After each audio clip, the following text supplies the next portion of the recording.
Hai guys, balik lagi bareng gue. Seperti biasanya di sini gue kembali akan menceritakan sebuah cerita film horor. Yuk guys, kita langsung saja ke cerita filmnya. Cerita dimulai. Siang itu, Jack bersama Emily. Jack mengajak Emily teman sekolahnya untuk datang ke rumah. Dia merayu Emily untuk memutarkan sebuah kaset video lalu menontonnya. Entah kenapa, Jack begitu ngotot memaksa Emily untuk melihat video tersebut. Sekedar meyakinkan Emily, Jack juga lalu menciumnya. Lalu pergi membiarkan Emily sendirian di sana melihat video itu. Di balik ruangan itu, dia masih menunggu reaksi dari Emily yang sedang melihat videonya. Terlihat di tangan Jack ada tanda memar bekas tangan seseorang. Lalu terdengar teleponnya berbunyi. Ternyata Jack bersama temannya sengaja menjebak Emily untuk menonton kaset video tersebut. Karena ternyata bagi siapa yang muter video itu dan melihatnya, maka orang tersebut akan terkena kutukan dan jiwanya akan dirasuki oleh si iblis. Tiba-tiba di bawah pintu, Jack melihat ada rembesan air yang keluar dari dalam kamar. Air itu kini malah semakin banyak keluar. Jack mulai panik, mencoba memanggil Emily. Saat Jack masuk ke dalam melihat Emily, ternyata dia hanya memutarkannya saja tanpa menonton video tersebut dan dia juga menutup kedua matanya. Malah kini Jack yang tidak sengaja menonton video itu kembali, di mana terlihat ada video sebuah sumur yang terbuka. Lalu suasana kini menjadi berubah. Jack seperti berada di alam yang berbeda dan tiba-tiba ada sosok makhluk yang keluar dari lubang sumur.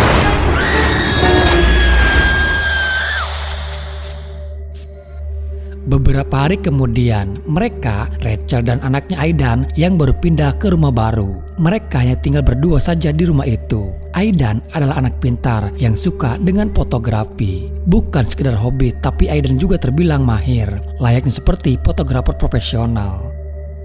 Rachel yang bekerja sebagai editor di sebuah perusahaan media berita. Dia mendengar kabar dari pihak polisi ditemukan mayat remaja seorang laki-laki. Namun dari insiden kejadian itu ditemukan kalau rumah si korban dalam keadaan banjir. Dan yang membuat lebih anehnya lagi adalah wajah si korban yang ditemukan sudah berbentuk aneh. Di saat itu juga Rachel mendatangi ke TKP. Dia sempat melihat Emily yang masih hidup dan dibawa ke kantor polisi. Penasaran, Rachel lalu memasuki ambulan yang membawa mayat si korban. Dengan perlahan Rachel membuka kantung mayat itu. Terlihat kalau mukanya yang sudah terlihat mengerikan.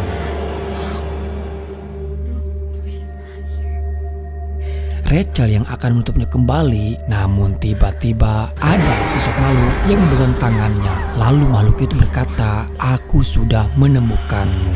Belum diketahui guys apa hubungan si iblis dengan Rachel. Namun di sini Rachel sedikit tahu soal kaset yang berisikan sebuah kutukan itu. Hingga menewaskan Jack setelah dia menonton video dari kaset tersebut. Diam-diam, Rachel lalu mencoba menelusuri dan kembali ke rumah si korban. Dan benar saja, dia menemukan adanya sebuah kaset yang masih terpasang di media player. Dia pun membawa kaset itu dan langsung membakarnya. Terlihat Rachel seperti ketakutan dan menyebut nama Samara. Dia tahu kalau arwah yang ada di dalam video itu adalah arwah gentayangan Samara.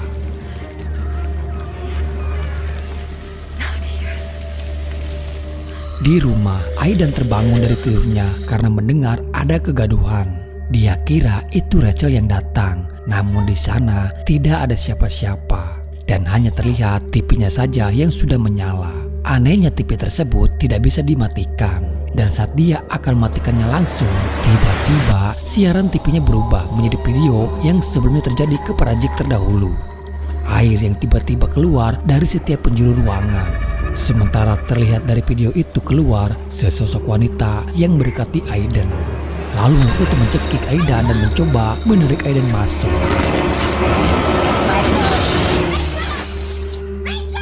Namun terlihat itu seperti sebuah mimpi buruk bagi Aidan.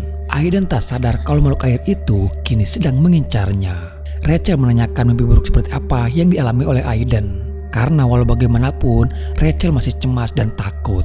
Takut kalau arwah gentengan Samara kini malah yang akan menyerang Aidan. Namun Aidan menjawab kalau dia tidak ingat dengan mimpi yang dialaminya. Semenjak mimpi buruk itu, Aidan kini mulai bertingkah aneh. Aidan selalu merasa kedinginan walaupun itu kondisi di siang hari.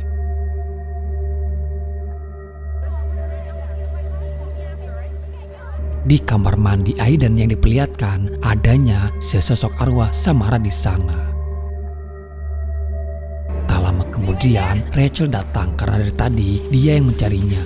Rachel mulai khawatir dengan keadaan Aiden yang tubuhnya terasa semakin dingin. Rachel juga mencoba menanyakan hal aneh kepada Aiden dengan mengatakan apakah ada sesosok makhluk itu di dalam mimpi buruknya. Aiden hanya terdiam saja saat ditanyakan soal itu. Namun tiba-tiba mobil mereka yang hampir saja menabrak rusa. Anehnya Aiden seperti ketakutan saat rusa itu mendekati ke arah mereka. Aiden meminta Rachel untuk terus jalan. Lalu tak diduga rusa itu kembali dan menyerang mobil mereka. Tak hanya itu, ada rusa lainnya datang dan menyerang mobil mereka. Gerombolan rusa itu seperti tahu akan adanya sesuatu di dalam diri Aiden.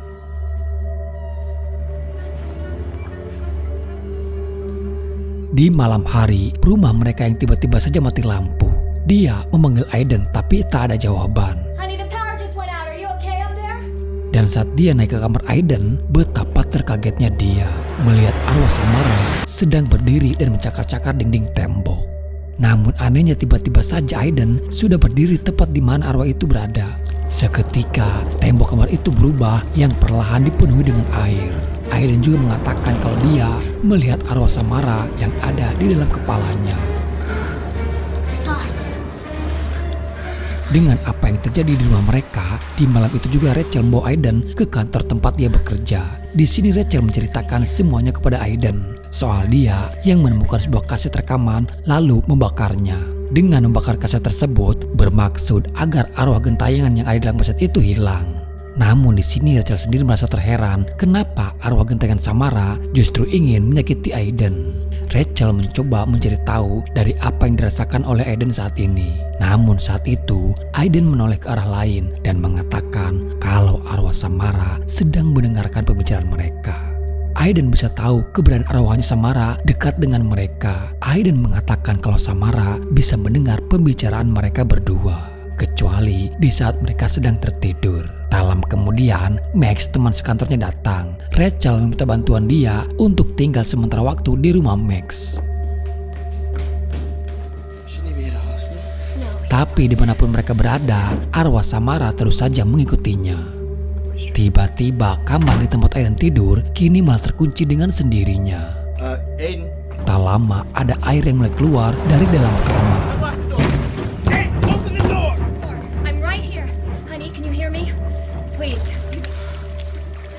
Namun tak lama pintu kamar itu terbuka dan terlihat di dalam kamar cipratan air itu terlihat aneh, berterbangan hingga menggendang di atap kamar. Untung saja Rachel berhasil menyadarkan Aiden kembali. Di saat bersamaan, air itu pun terjatuh dengan sendirinya.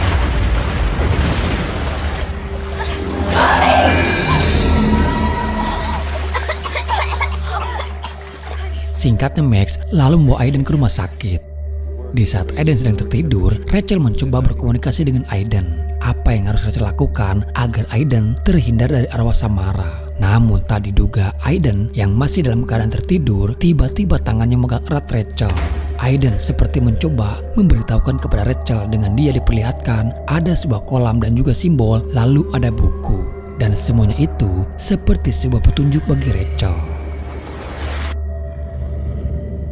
Di saat Aiden masih ditangani oleh para dokter di rumah sakit, Rachel mencoba menelusuri mencari tahu siapa Samara sebenarnya. Dari beberapa informasi yang dia dapatkan mengarahkan Rachel ke kediaman rumah seseorang yang bernama Morgan. Dan sesampainya di rumah itu, dia bertemu dengan seseorang yang bernama Marty. Marty adalah pemilik dari rumah bekas kediaman keluarga Morgan. Kebetulan rumah tersebut yang akan dia jual kembali. Marty mengira Rachel adalah calon pembeli yang ingin melihat rumah tersebut. Rachel hanya menanyakan apakah masih ada barang-barang peninggalan dari pemilik terdahulunya. Lalu Marty memberitahukan ada sebagian barang-barang Morgan yang masih tertinggal di ruangan bawah tanah. Kala itu, Rachel dibiarkan sendirian untuk memasuki ruangan bawah tanah itu. Dia menemukan ada sebuah buku persis sama seperti dari petunjuknya Aiden. Buku semacam tata cara ritual penyembahan kepada iblis.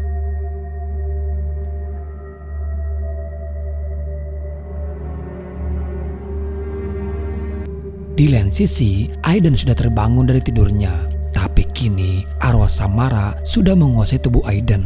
Dia bisa membuat dokter itu tak sadarkan diri dengan menancapkan jarum suntikan ke lehernya dia sendiri.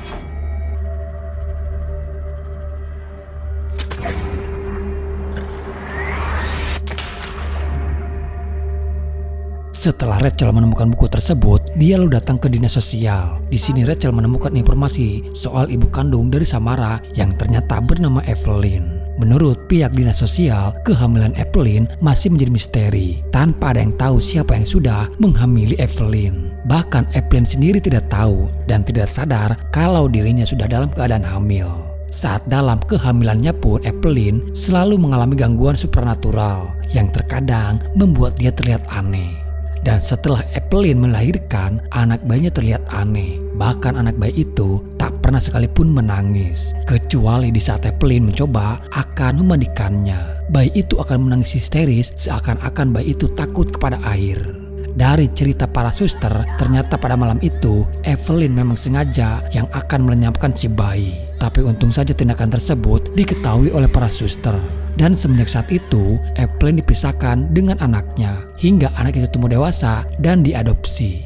Namun entah apa yang terjadi kenapa si iblis mengincar bayi Evelyn. Dan dari gambar buku itu, semua terlihat sama dengan yang dialami oleh Evelyn saat itu.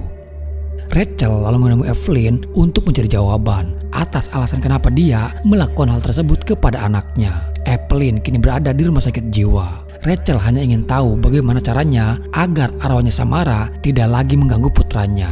Rachel juga mencari jawaban kenapa Evelyn ingin membunuh bayinya sendiri kala itu. Evelyn lalu menjawab karena itu harus dia lakukan.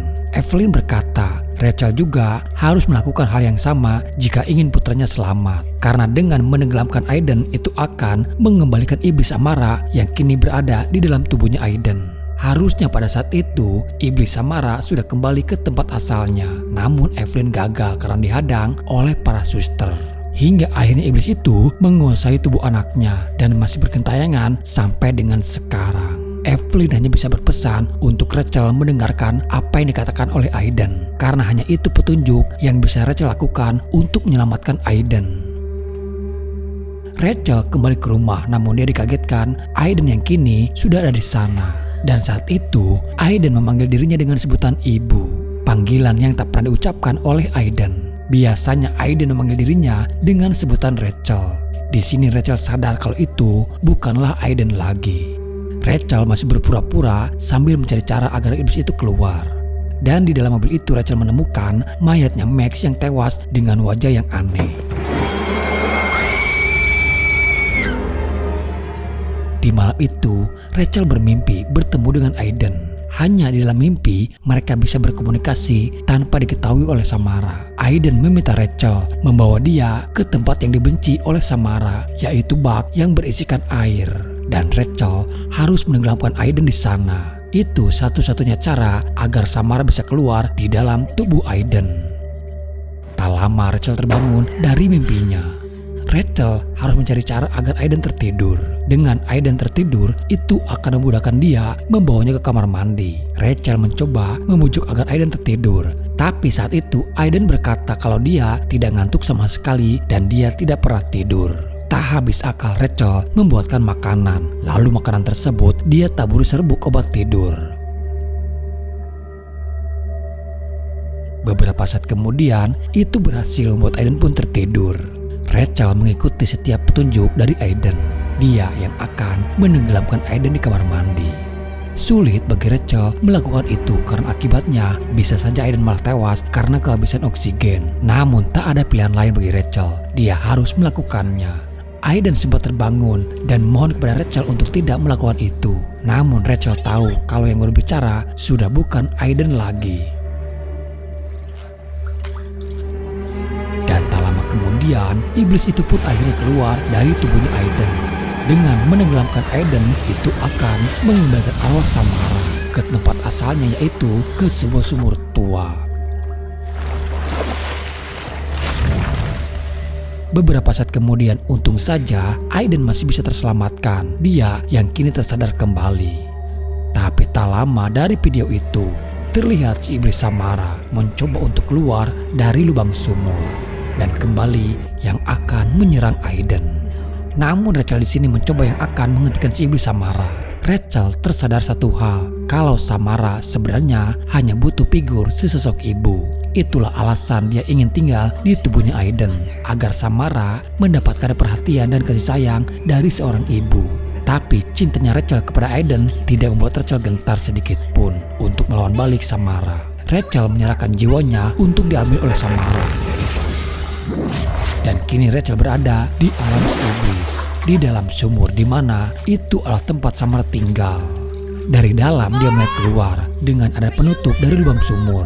Di sini Rachel jadi tahu kenapa Samara selalu bisa keluar, karena lubang sumur tersebut selalu terbuka dan tak pernah ditutup. Rachel mencoba menggapai satu persatu bebatuan untuk bisa keluar dari sumur.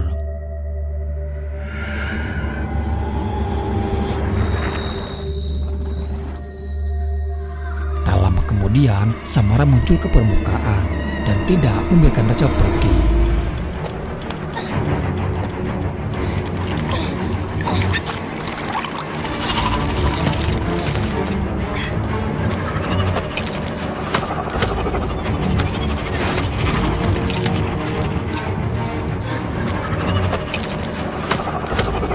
Di penghujung lubang, Rachel tak sengaja menginjak batu hingga terlepas. Dan dari batu tersebut keluar air hingga membuat Samara kembali terjatuh ke dalam sumur itu. Dan akhirnya Rachel berhasil menutup kembali lubang sumur itu. Selama sumur itu tidak ada yang membukanya, selama itu juga Samara tidak akan bisa keluar dari sana. Rachel mengikuti petunjuk dari arahan Aiden.